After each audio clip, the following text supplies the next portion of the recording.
Anies Baswedan, Caimin, Ganjar Pranowo, dan Mahfud MD resmi jadi peserta Pilpres 2024. Usai mereka telah menyerahkan dokumen pendaftaran sebagai peserta Pilpres 2024 pada Kamis 19 Oktober 2024.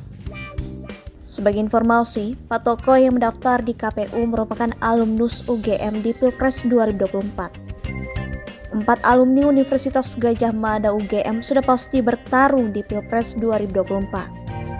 Keempat alumni UGM tersebut yakni Anies Baswedan, Muhaimin Iskandar, dan Ganjar Pranowo Mahfud MD.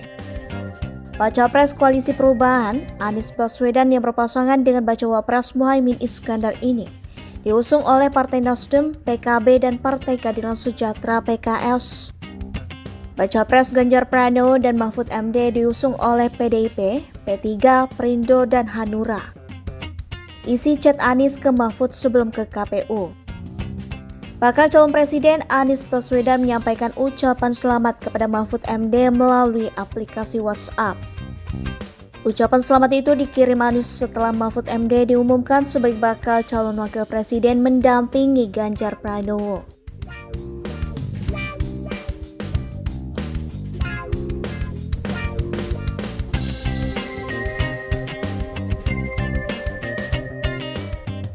Tindakan serupa juga dilakukan oleh Caimin, yang juga mengaku telah mengirimkan ucapan selamat kepada Mahfud MD melalui aplikasi WhatsApp. Caimin percaya bahwa majunya Mahfud MD sebagai calon wakil presiden mendampingi Ganjar Pranowo akan memberikan semangat baru bagi Pilpres 2024, menghadirkan kegembiraan dan sukacita di tengah masyarakat.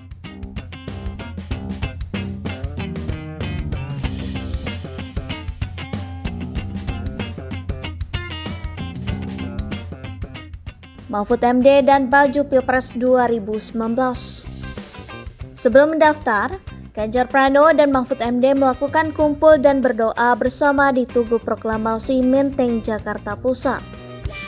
Baik Ganjar Pranowo dan Mahfud MD menyampaikan pidato singkat sebelum berangkat menuju ke KPU.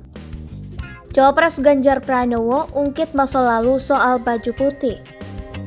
Sontak seluruh relawan dan pendukung Ganjar Pranowo dan Mahfud MD berdecak kagum seraya bertepuk tangan. Mahfud MD telah bersiap untuk mendaftarkan diri ke Komisi Pemilihan Umum KPU sebagai cawapres Ganjar Pranowo pada Kamis 19 Oktober 2023. Namun, ada fakta unik yang disampaikan Mahfud dalam pidatonya, yakni baju yang dikenakannya saat ini untuk mendaftarkan diri ke KPU. Dia mengungkapkan, baju berwarna putih yang dipakainya adalah baju yang seharusnya digunakan untuk pencalonan dirinya sebagai cawapres Joko Widodo Jokowi saat kontestasi Pilpres 2019.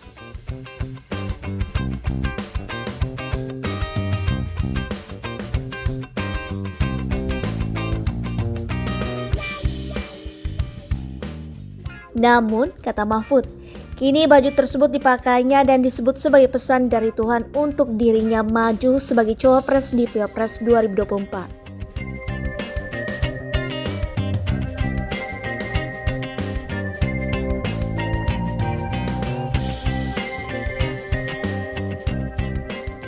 Seperti diketahui, Mahfud sempat digadang-gadang menjadi cawapres Jokowi pada Pilpres 2019 lalu. Namun saat itu, secara tiba-tiba justru nama Ma'ruf Amin yang terpilih menjadi cawapres Joko Widodo. Ganjar Pranowo dikutip dari kompas.com, ketika duduk di bangku SMA, Ganjar Pranowo telah bercita-cita untuk masuk Fakultas Hukum FH Universitas Gadjah Mada UGM. Akhirnya pada 1987, Ganjar Pranowo masuk sebagai mahasiswa baru di Fakultas Hukum UGM. Dalam menjalani pendidikan di UGM, Ganjar bergabung pada organisasi tertua di FH UGM, yaitu mahasiswa Justisia Club atau Majestic 55, yang bergerak aktif di bidang alam dan lingkungan. Ia juga aktif dalam gerakan Demokrat Kampus atau disingkat GEDEK, yang semakin mendekatkannya dengan dunia politik. Melalui GEDEK, Ganjar kenal dengan politisi PDI kala itu, Sutarjo Sorjogoritno atau Mbah Tarjo. Ganjar pada masa-masa itu mulai tertarik dengan isu-isu lokal hingga nasional. Ganjar dan teman-temannya juga sempat menginisiasi gerakan untuk memprotes kebijakan rektor UGM periode 1986 hingga 1990, Kusnadi Harjasumantri. Keikutsertaan Ganjar pada Majestic 5055 dan Gede menjadi langkah awalnya untuk mengenal kepemimpinan dan dunia politik. Mahfud MD. Dikutip dari Wikipedia, Muhammad Mahfud lahir dari pasangan Mahmudin dan Siti Hadijah. Ayahnya bekerja sebagai pegawai negeri sipil di daerah Omben, Sampang. Pada saat menginjak usia 2 bulan, keluarganya bermigrasi ke Waru, Pamekasan. Dia mengenyam pendidikan dasarnya di sekolah dasar negeri dan juga mengikuti pendidikan keagamaan di Madrasah Ibtidayah milik Pondok Pesantren Al-Mardiah. Setelahnya ia dipindahkan ke Pondok Pesantren Somberlagah, pimpinan Kiai Mardian di Tanggang Serlauk. Lalu Mahfud melanjutkan jenjang sekolah menengah pertama di pendidikan guru agama negeri selama 4 tahun dan bersekolah di pendidikan Hakim Islam Negeri atau PHIN, setara dengan sekolah menengah atas atau Madrasah Aliyah di Yogyakarta. Setelah lulus dari PHIN, Mahfud MD berkuliah di 2 perguruan tinggi, yakni di Universitas Gadjah Mada UGM jurusan Sastra Arab dan Universitas Islam Indonesia UII jurusan Hukum Tata Negara. Mahfud lulus pada tahun 1983. Setelah mendapatkan gelar sarjana, ia kemudian mengejar di alma maternya dan meneruskan kuliah program pasca sarjana S2 bidang ilmu politik di UGM. Lalu melanjutkan pendidikan Dr. S3 di bidang ilmu hukum tata negara pada program pasca sarjana UGM dan lulus tahun 1993. Anies Baswedan.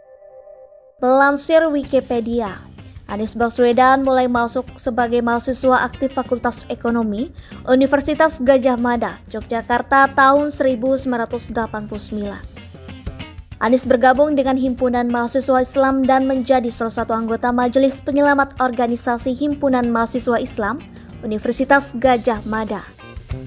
Ia pernah menjabat sebagai Ketua Senat Mahasiswa di fakultasnya dan berlanjut menjadi Ketua Senat Universitas yang dipilih melalui Kongres pada 1992.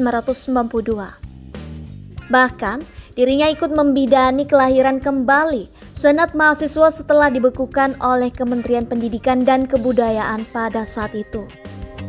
Anies juga kabarnya membentuk Badan Eksekutif Mahasiswa BEM tahun 1993. Hingga pada akhirnya Anies lulus dari Universitas Gadjah Mada pada tahun 1995. Muhaimin Iskandar.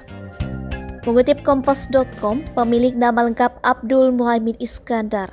Politisi ini pernah mengenyam pendidikan di Universitas Gadjah Mada UGM Yogyakarta. Adapun jurusan yang dipilih oleh Muhaimin adalah Fakultas Ilmu Sosial dan Ilmu Politik. Pria kelahiran Jombang, Jawa Timur 24 September 1966 ini sejak muda telah terjun di berbagai organisasi hingga menjadi Ketua Umum Pengurus Besar Pergerakan Mahasiswa Islam Indonesia PMII. Lansir Wikipedia, sejak duduk di bangku kuliah, Muhaimin aktif di tempat-tempat diskusi dan juga aktif di pergerakan mahasiswa. Dia kemudian bergabung di Pergerakan Mahasiswa Islam Indonesia PMII. Muhaimin bahkan terpilih menjadi Ketua Cabang PMII Yogyakarta pada 1994 hingga 1997, sebelum pada akhirnya menjadi Ketua Umum. Selain itu, Muhaimin juga aktif di Komite Nasional Pemuda Indonesia KNPI dan Lembaga Kajian Islam dan Sosial Elkis Yogyakarta. Ia kemudian berhasil menyelesaikan studi S1-nya pada usia 26 tahun.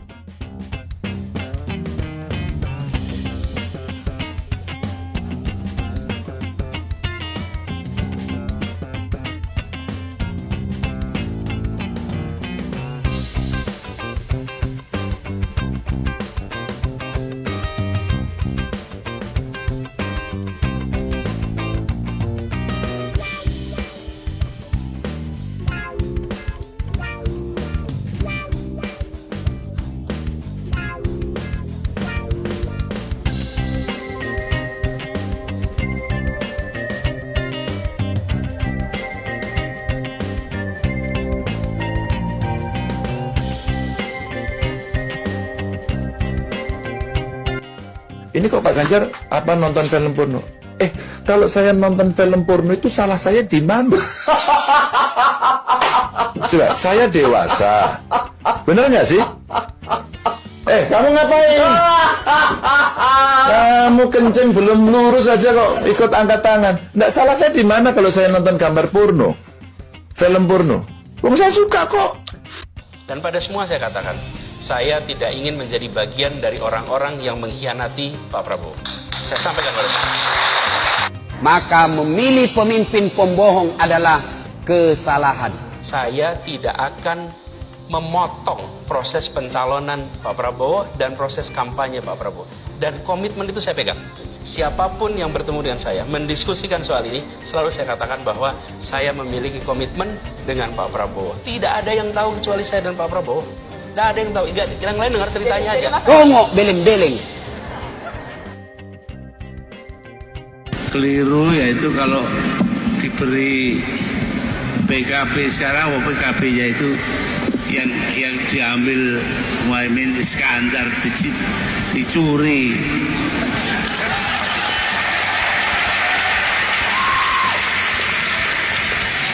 Dicuri dengan bantuan pemerintah. Pelarangan penggunaan foto, gambar, suara Gus Dur oleh PKB yang masih dipimpin Caimin. Karena ada surat dari Gus Dur yang memerintahkan Caimin untuk tidak boleh menggunakan itu. Jadi ini wasiat dari Gus Dur sendiri. Nah, kalau PKB-nya sudah tidak dipimpin oleh Pak Muhaimin Iskandar sudah boleh. Gitu. Jadi ini ini wasiat ini tertulis. Dan ini banyak yang orang tidak tahu ya. Ini banyak orang yang nggak tahu, dipikir kita cuma sekedar melarang-melarang, tidak. Kita nggak melarang-melarang, kita tahu bahwa Gus Dur itu aset bangsa. Gus Dur aset bangsa, siapapun memakai boleh.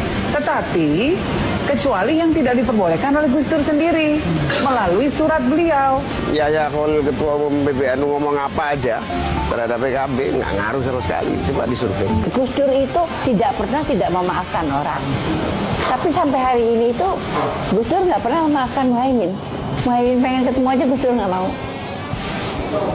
Justru bisa kelihatan bagaimana perasaan Gus Dur terhadap Muhaimin.